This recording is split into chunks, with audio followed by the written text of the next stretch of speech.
It's a big house located near Boston College. Tenants there said they couldn't find a better landlord. He has this amazing voice that everybody would recognize.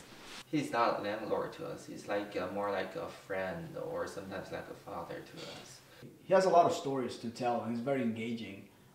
I definitely will have to give the time that he told me he was coming back with a camera from covering an event and he fell onto the seat of a car that happened to be, the door was open, and so he fell into the seat of the car, and at that very moment John F. Kennedy sat on his lap and he was like, "Hi, Senator," and he was like, "Hi." So then he got up and left. I thought this was awesome. I mean, you told me you really need to write a memoir and write this down because, you know, how many people know that? Just celebrated his 80th birthday. Don has a lot to share about his career as a radio announcer and journalist. Most of us began in a small radio station. Mine happened to be Rutland, Vermont. It couldn't get much smaller than that. You know, I'd look out the window of the studio and see cows outside. The broadcast journalism business is very competitive. And if you really want to do it, and if you want to hang in there long enough, it'll work. Now, most of the time I was there, I was out on the street, interviewing people, going to fires, murders, drug raids, all that good stuff. A lot of politics. And it was a great education. I loved it. I don't think I hardly ever regretted any minute of it. I really had a good time doing it. And it was great. And I did that for 30 years. And yeah, made some pretty good money. Met a lot of great people. That was what was interesting. Every day was different. You never know from one day to the next, usually, what you're going to do. And that I really enjoyed.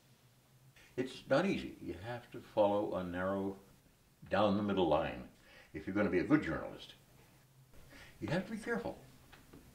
Because there's a phrase, burning your bridges, you know. I don't know where that ever developed or how. But you can't burn your bridges if you're going to be a journalist. You've got to walk that middle road. You're going to be good. And if they don't like it, hey, too bad. After working at stations from Ohio to Providence, Don came back to Boston and settled down after he got a job at WPZ. He got married and has 3 kids.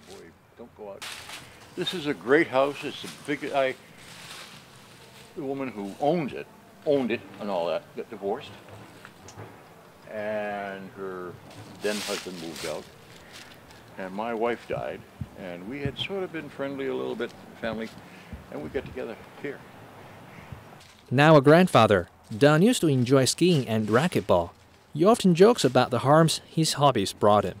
I've had 2 hip replacements, artificial hips, and a shoulder, and a knee, and all that. So I've been pieced together. And when I go to the airport, it's really funny.